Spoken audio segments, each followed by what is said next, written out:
Okay, so one trick that y'all have to watch out for that Dusties love to do is they love to spiritually cock block you. I've been a tarot reader for probably like 10 years or so, and it's only happened a couple times, but sometimes couples will come together. I mean, I hate to say it's always been gendered, but the man will not leave. He will not let the woman get a spiritual message by herself. Some people will say, oh, maybe he doesn't want her to get scammed, this and that. But the other day, this boy and girl came up. They were both very young and, beautiful girl and nice seeming boy, but you could tell just like control issues. He won't leave and he's like, we want to know our future.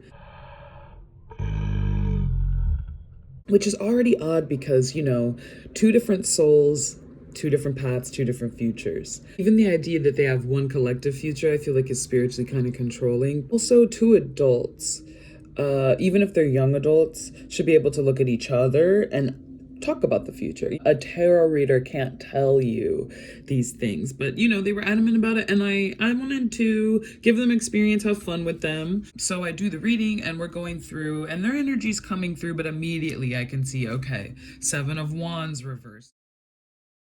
There's arguments that lead to nowhere.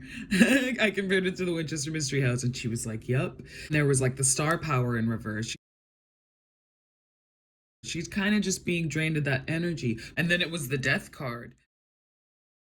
Um, so this guy had asked, oh, will we struggle with infidelity? Which already feels like some type of embarrassment ritual, y'all. It already feels like some type of embarrassment ritual. If for nothing else, then that, like, you should be able to know whether or not you plan to cheat. But tell me why, without even shuffling the deck, I flip it over, Ace of Wands. Most basic, simple, phallic card in the whole deck.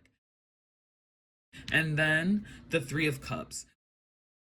Literal, like the cheers. These are literal cheating cards. And I told them, like, yeah, it shows the masculine energy cheating here. But it became a point of like, why are you doing this to her? Like, I don't know. There were cards that suggested positive outcomes if they put in the work, but that controlling energy, it's happened other times. This woman came and she got a reading and the guy was standing over her shoulder the whole time, and literally from the deck it was like a dark Knight of Wands from the Pulp Tarot deck where a man is like looming, and sometimes these men don't realize that like they are, and it doesn't just have to be men, it can be women too, but like any of that controlling entity, they know that they are sometimes gonna be the entity that shows up in the reading that's not positive, and that's why they don't want you to receive the message. It's usually too like these types of controlling partners don't like you to have any relationship with any kind of god that is not the god of their choosing. Why? Because they want to be able to dictate what you do with your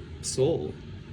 And it's a very interesting go-between. On the surface, it looks innocent, but I think the intentions behind it are kind of nefarious because they don't want anything coming in between them and their kind of supply. That's what's kind of funny about getting a tarot reading together. I think at the back of their mind, they know you can't be honest. It reminds me of the Curb Your Enthusiasm episode where David accidentally got like a happy ending from a masseuse.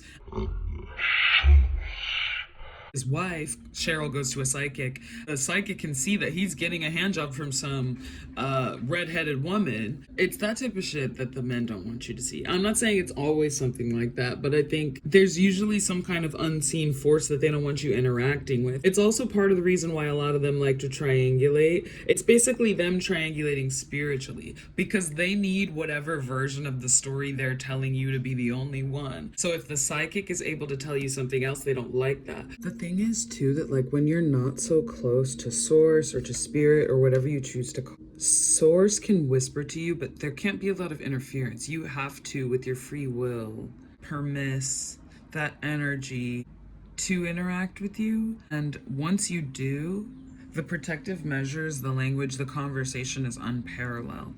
And these types of energies and entities don't like for you to interact with source unfiltered because they know that you will get the full tea. They know that the messages are strong the closer you get, so they're going to make sure that you stay kind of far.